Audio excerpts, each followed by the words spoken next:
One night, a neighbor I trusted as the HOA president detonated explosives under my porch and leveled my home, all to reclaim land she claimed belonged to the association. I lost everything: memories, tools, and the safe place my children called home. The blast nearly killed us. Miraculously, we survived. But survival turned into a fight for justice. The community watched as evidence mounted: surveillance footage, witness statements, scouring of finances, and a reckless pattern of harassment. Federal agents stepped in when the crime crossed state lines and involved conspiracy and arson. This is the story of betrayal, a terrifying crime, and relentless legal work. How a homeowner refused to be silenced. How investigators connected a web of motive and culpability. And how one powerful woman ultimately faced the full force of federal law. For months, the neighborhood simmered with petty fights and escalating enforcement. It started with routine notices about parking, fences, and lawn height, the kind of bureaucracy neighbors tolerate, until one person turned it into crusade. Karen, the HOA president, seemed to treat rules as a weapon. She sent stern emails, campaigned for fines, and spoke at board meetings with a voice that felt like judgment. When my property became the locus of a boundary dispute, a private easement bordering association land, small irritations escalated into public shaming. At board meetings, she singled me out, accusing me of storing materials and encroaching on the greenway. She publicly suggested the association might reclaim the area for communal use. Contractors showed up at odd hours to drive stakes near my driveway. Anonymous notes were left on my gate telling me to fix it or move. I documented everything: dates, photos, recorded conversations when possible. I filed formal complaints with the county and reported intimidation to local police. Response was slow, bureaucracy sluggish. The HOA kept calling meetings that ended in more threats. Neighbors began to whisper. A few showed solidarity, but others, intimidated, stayed silent. My family tightened. Sleepless nights, worry for the kids, constant calls to friends for advice. The pressure felt engineered, targeted, a campaign to make life unbearable. Yet nothing prepared us for the night it turned violent. A thunderous blast split the quiet. Our house shuddered. Glass shredded into a rain of hazardous glitter. Heat licked the siding. Flames licked at memories.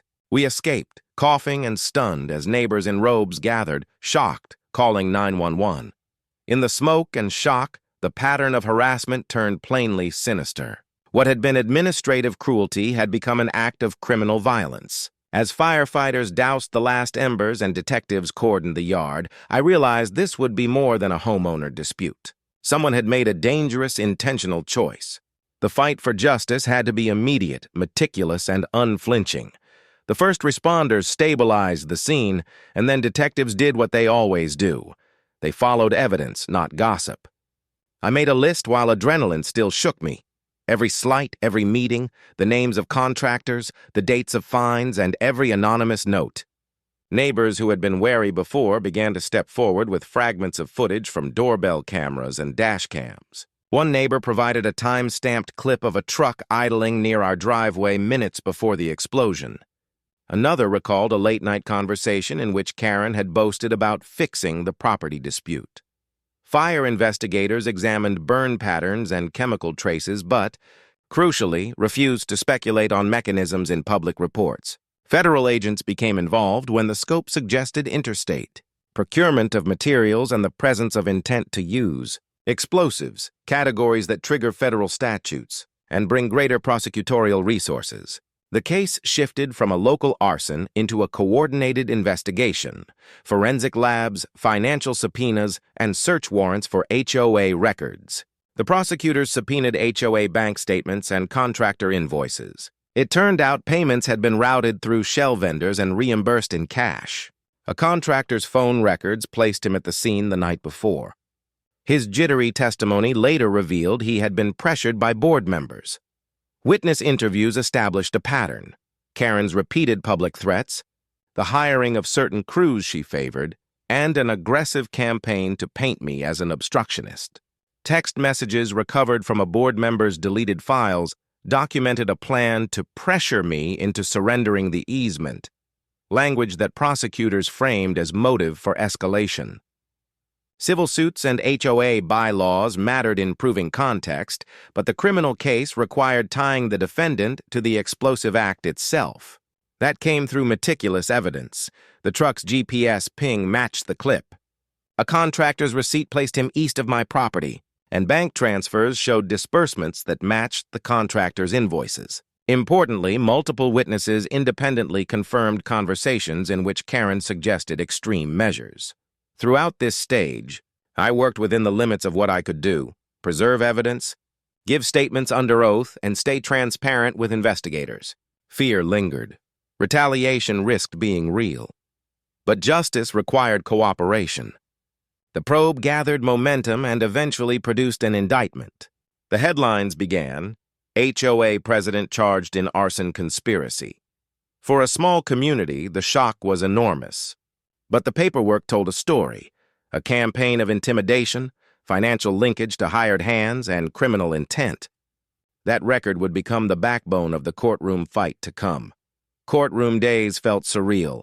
My life's worst night boiled down to documents, exhibits, and witness examinations.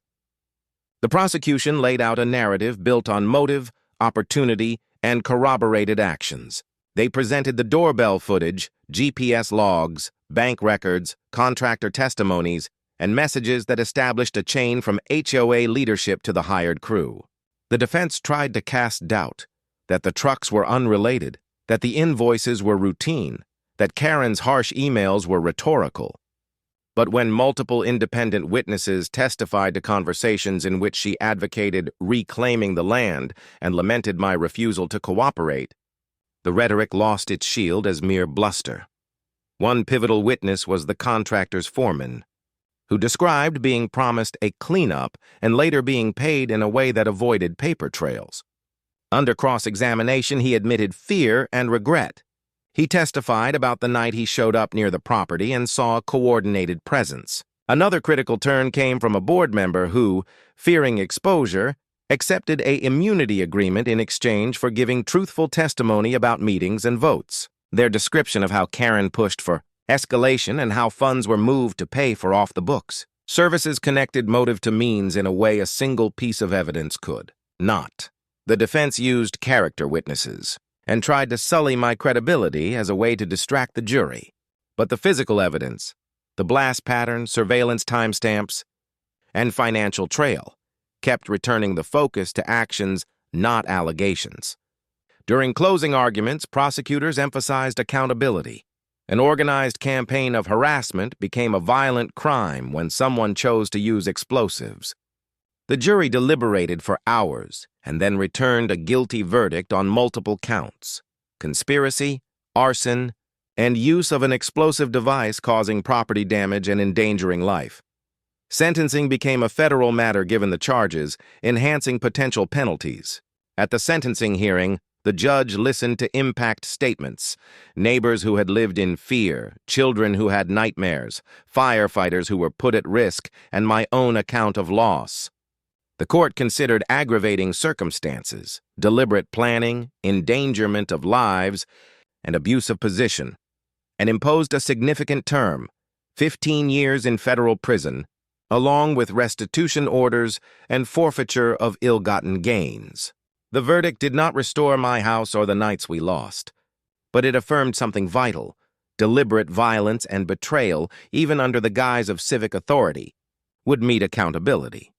The months after sentencing were a blur of insurance claims, rebuilding plans, counseling sessions, and community meetings. The criminal conviction helped secure restitution and the momentum to handle civil claims against the HOA and associated contractors. Insurance replaced some belongings, grants, and local nonprofit aid helped with temporary housing, and a small fundraising campaign among neighbors and strangers raised funds for repairs. The physical rebuilding was arduous. Structural engineers, contractors cleared debris, and kids learned a new neighborhood route to school. But the emotional rebuilding was harder. Trust had been ruptured in our small community. We pursued civil litigation to remove the board, reform HOA governance, and ensure transparency in financial dealings. New bylaws were drafted, independent audits mandated, and an ombudsman structure introduced so no single member could dominate enforcement. Community meetings became forums for accountability rather than platforms for vendetta. Several board members resigned, and a new board was elected with explicit anti-retaliation and conflict of interest policies. The sheriff's office also instituted better response protocols for homeowner intimidation reports so claims would be documented and investigated faster.